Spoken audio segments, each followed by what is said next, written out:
குதிகால் வலி எதனால் ஏற்படுறதுன்னா, சில பேருக்கு பிளாட் ஃபுட் இருக்கும். சாதாரணமா காலுன்னா கால்ல ஒரு வளைவு இருக்கும், ஒரு ஆர்ச். பாதத்தினுடைய அமைப்பே இப்படி ஒரு ஆர்ச்சா தான் இருக்கும். அநேகமா எல்லாருக்கும் அப்படி இருக்கும். சில பேருக்கு அந்த வளைவு இல்லாம பிளாட்டா இருக்கும். அந்த பிளாட் ஃபுட் இருக்கிறவங்களுக்கு சீக்கிரமாக குதிகால் வலி வரும். சின்ன வயசுல தெரியாது, ஒரு 40 வயசான உடனே வலி ஆரம்பிக்கும். குதிகால் வலியில ஆரம்பிச்சு முழங்கால் வலி ஆரம்பிக்கும். இந்த பிளாட் ஃபுட்டும் ஒரு காரணம். இப்போ அதற்கு நிறைய விஷயங்கள்லாம் இருக்கு. இப்போ சின்ன குழந்தையிலேயே என்ன செய்யறாங்க, அவங்க இந்த குழந்தைகளுடைய ஷூக்குள்ள ஒரு சின்ன ஒரு சோல் மாதிரி செய்து அந்த ஷூல பொருத்தி இந்த குழந்தைகளை யூஸ் பண்ண சொல்றாங்க. குழந்தைகளுடைய எலும்பு ஈஸியா வளைஞ்சிடும். ஆகையினால இந்த சோலை போட்டு போட்டு பிராக்டிஸ் பண்ணும்போது அந்த குதிகால் பிளாட்டா இருக்கிறது கொஞ்சம் வளைவு அதுல வந்துடுது.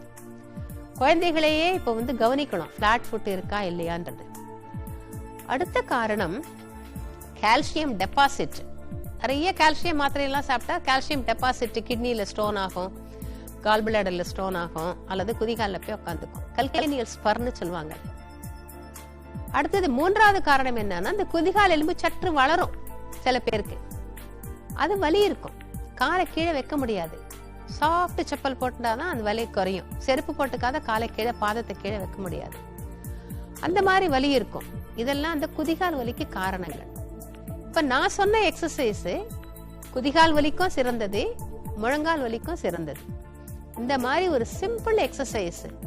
அப்புறம் அங்கங்க அக்குப்ரெஷர் புள்ளிகள், அவைகளை எல்லாம் பிரஸ் பண்ணி ரிலீஸ் பண்ணி நாம எந்த வலியையும் நம்மால சமாளிக்க முடியும்.